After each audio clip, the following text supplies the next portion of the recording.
Welcome to the Empowerista interview series on Business Rockstars. I'm Alex Worley, joined by Gina, DeVee, founder of Divine Living. Thank you so much for joining me today. It's such a pleasure to be here. Oh, I'm so glad. Reading up on you, I'm like, I love this woman and everything she's about. You're all about, basically, in a nutshell, teaching women how to be queens of their lives. I love it. Yes. So maybe we can start there. And obviously, speaking to female entrepreneurs specifically, what does it mean to be a queen of your life and business?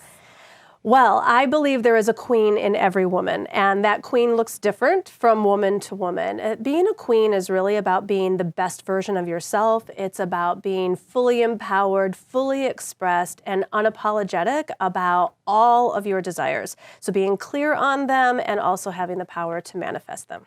Amazing. So let's talk about your queen journey. Oh, I know yes. that you had humble beginnings and then you were a self-proclaimed struggling psychotherapist. Yes. So let's start there. Tell me about where you came from. Sure. And maybe what was that pivotal time that, you know, really inspired you to step into your queendom? So I'm a school teacher's kid from Detroit, and I was taught, go to college and get a job and dream big, but not too big, and all this kind of reasonable stuff. And the word reasonable is just like the antithesis of who I am. And I, had this sort of juxtaposition between falling prey to following the rules and also like, this is not me. I don't want to be normal. I don't want to be ordinary. And I don't think any of us actually do, but we've been taught that that's the safe way to go. So my own journey has been sort of this tug of war between being like the epic queen and like falling into line and playing by the rules. So I started out, not really knowing who I was, following other people's rules and playing the game that other people wanted me to play. And the journey of queenhood opened up the epic life for me. Let's go back to when you said at the time you were broke and you wanted to teach everybody how to be king and queen. So how did that look for you to hone in? You said you brought in the lifestyle component. Yes. Did you also end up deciding that you were going to help a more specific audience with a more specific problem? Yes. So I was like, okay, fine. I'll let the kings go for now. I'm going to help women be queen of their relationships, finances, and health. Like, who doesn't want all of that? And I was broke. So I was like, I'm like, finally, I'll follow the advice. I'm going to help women be queen of their relationships and finances. Love and money. I couldn't get traction. So finally, for me, when I honed helping women be queen of their finances, that's when my whole business took off, because my love life was fine, my health was fine, but my finances were not. And that's where the personal story comes in, where we teach what we want to learn. That's beautiful. Okay, so speaking of finances, you've scaled your company into a very successful 7-figure business. Let's take it back to when you hit that first 6-figure mark, and then we'll go 7 figures. But what do you think it takes to hit the first 6-figure mark? Well, I mean, even that was a lofty goal. You're talking to a woman who used to make $24,000 a year, working 75 hours a week.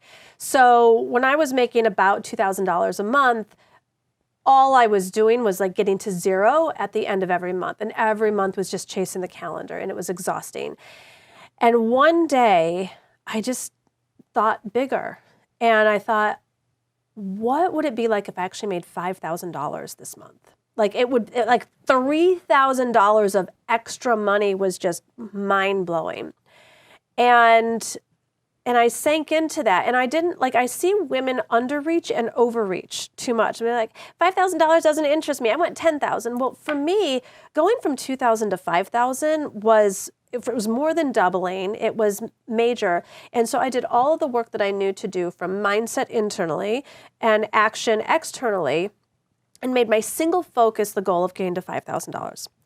And I did it. And I did it that month, and I did it really quickly. And I was like, okay, wow. And then my next goal was then to get to the $10,000 mark. So I didn't go too big, too fast, too soon. I really, everything from raising my rates to raising my monthly income to my annual income, I did it all really incrementally. There were some quantum leaps that happened somewhat along the way, but I'm a big believer in chunking it down, number one. And number two, having a real reason.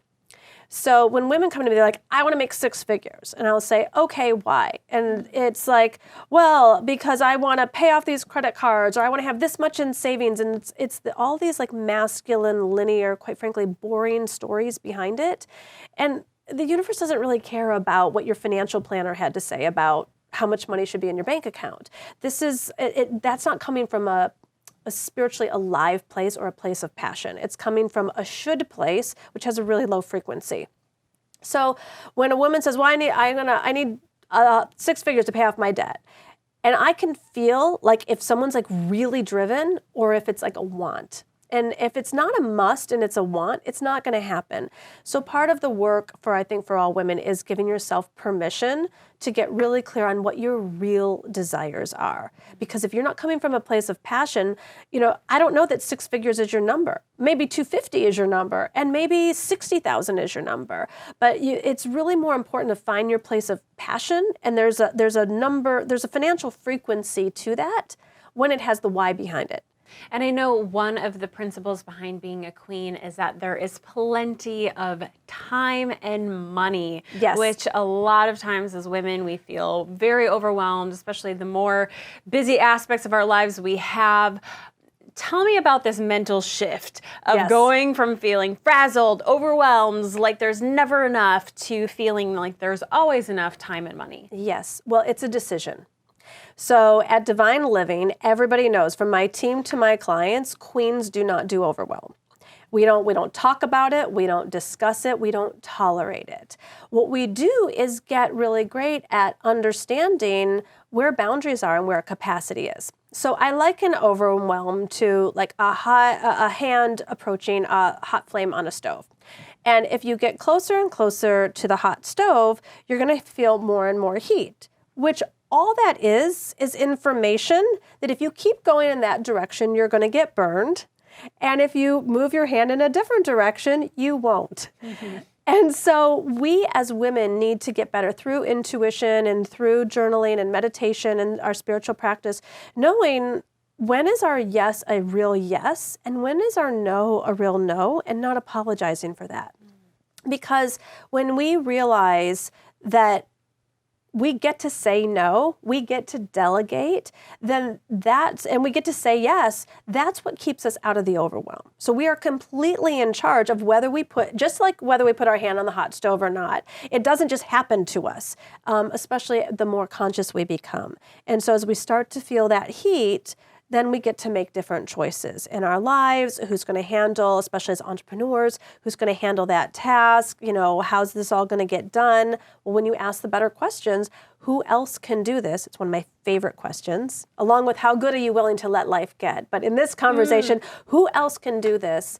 I put a little sticky note of that up on my computer when I was first starting out, because it was so foreign to me that I didn't have to do everything. And I just started asking, who else can do this? And I started delegating more and more, and that's really how my company grew. And this is a great way to circle back to the fact that you did grow it to a 7-figure plus business. So that's obviously one of the key things. Tell me about that. What do you think was the key to your success of scaling? Lord. Okay. So the first year in business, the hardest thing I did was get clients. For like the next 7 or 8 years, the hardest thing I did was understand this whole team thing, AKA feminine leadership. So I'd grown up in the fundamental Christian church where it's like, masculine patriarchy, leadership looked a certain way. I'm from an Italian household. If someone does something wrong, of course you yell at them. Like, how else do you handle a situation? So my whole sense of adulthood and leadership, once I became the boss, was, first of all, it was very unconscious, and it was also very skewed. And I am also a visionary and not an implementer or an integrator. And so, I ran into like all of the perfect storm scenarios that most entrepreneurs do. And through the biggest challenges of my career, for sure, the most humbling challenges were all around leadership for me.